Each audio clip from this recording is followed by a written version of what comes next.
Hello friends, एक बार फिर से स्वागत करता हूं मैं आपके अपने चैनल द स्टडी स्कैन में। जैसा कि हमारे चैनल पे क्लास 10th के लिए 9 चैप्टर का सॉल्यूशन चल रहा था, 5th क्वेश्चन तक सॉल्यूशन हो भी गया था।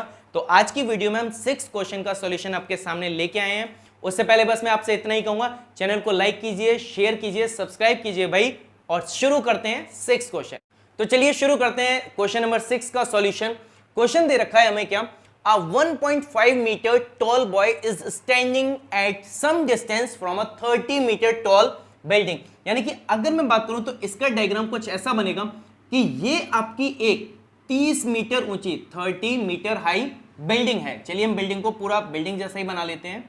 इस तरीके से ये आपकी 30 मीटर हाई बिल्डिंग हो गई। ओके, इस बिल्डिंग के सामने यहां पर एक लड़का खड़ा हुआ है, ये आपका बॉय हो गया इस तरीके से, ठीक है। अब बॉय जिसकी हाइट कितनी है 1.5 मीटर, 1.5 मीटर।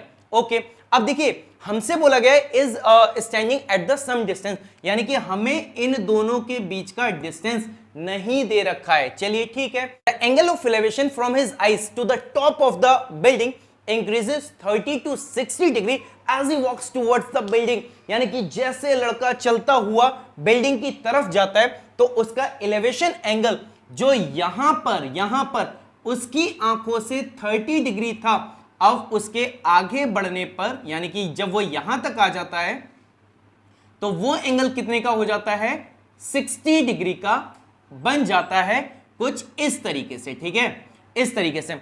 तो देखिए इस डायग्राम को पहले हमें सही करना पड़ेगा।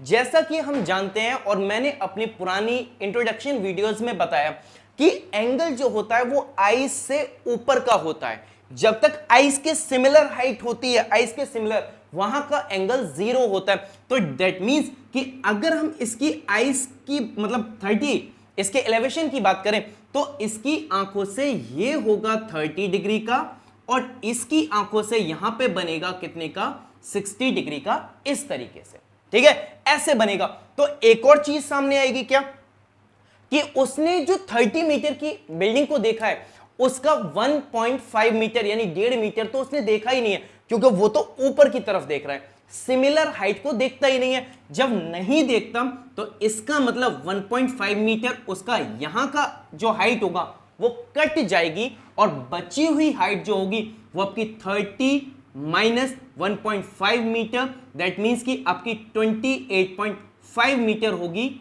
ये वाली हाइट जिसको उसे देखना है। यानी कि मैं इसे हटा देता हूं यहां से कि बची हुई हाइट जो होगी वो उसकी कितनी होगी, इस तरीके से 28.5 मीटर, और टोटल बिल्डिंग की हाइट रही हमारी कितनी, 30 मीटर।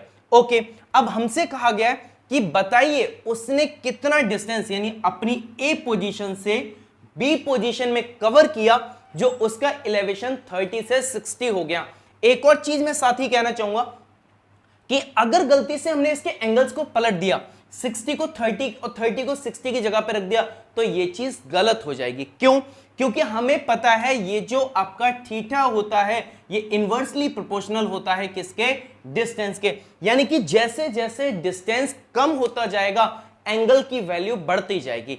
एंगल की वैल्यू 30 से 60 हो गई है, थीटा की वैल्यू 30 से 60 हो गई है, दैट मींस कि उसका डिस्टेंस कम होगा। ये बात आप भी जानते हैं कि अगर मैं यहां खड़े होकर दूर की चीज को देखता हूं तो मुझे अपना सिर थोड़ा सा उठाना पड़ता है, लेकिन उसी चीज के अगर मैं जस्ट नीचे आके खड़ा हो जाऊं तो उसे देखने के लिए मुझे सिर को ज्यादा उठाना पड़ता है। दैट मींस कि एंगल जो होगा वो ज्यादा बनेगा, ज्यादा एंगल का जो मेजरमेंट होगा, थीटा की वैल्यू होगी वो ज्यादा रहेगी।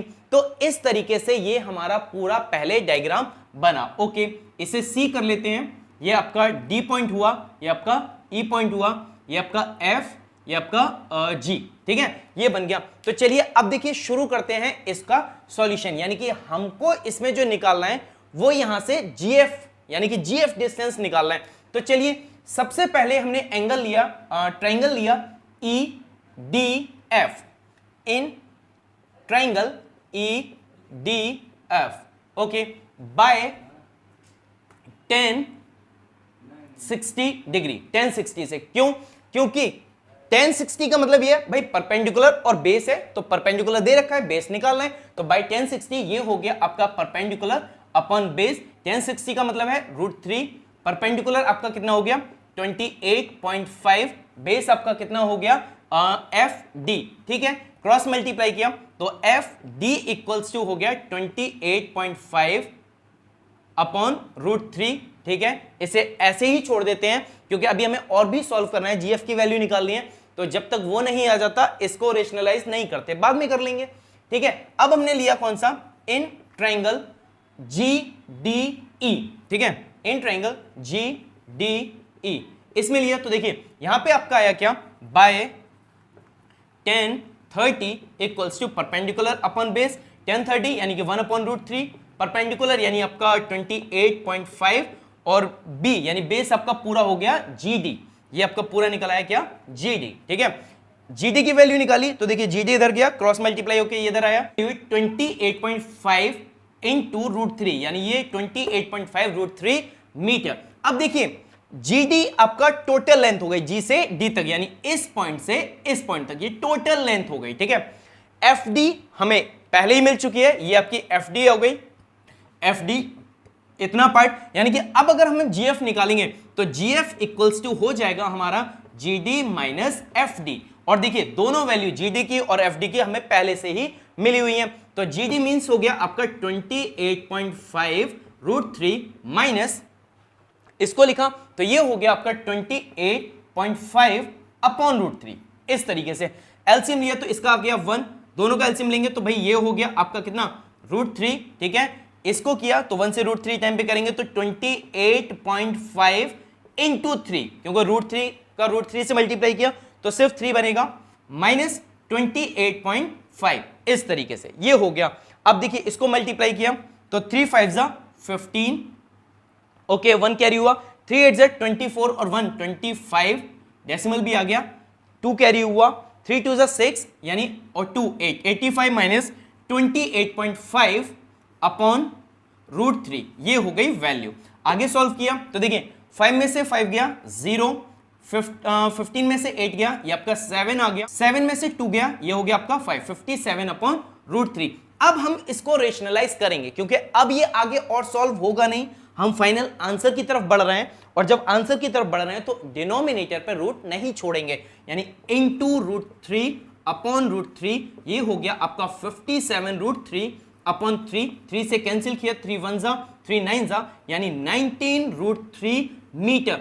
उस डिस्टेंस की लेंथ यानी कि जो डिस्टेंस उसने कवर किया है वो डिस्टेंस होगा कितना 19 √3 मीटर, यानी इतने डिस्टेंस में उसका एंगल 30 डिग्री से 60 डिग्री हो गया। तो ये था इस क्वेश्चन का सॉल्यूशन। आपको ये सॉल्यूशन कैसा लगा हमें कमेंट करके जरूर बताइएगा। चलिए चलते हैं, मिलेंगे अगली वीडियो में अगले क्वेश्चन के साथ, तब तक के लिए बाय बाय।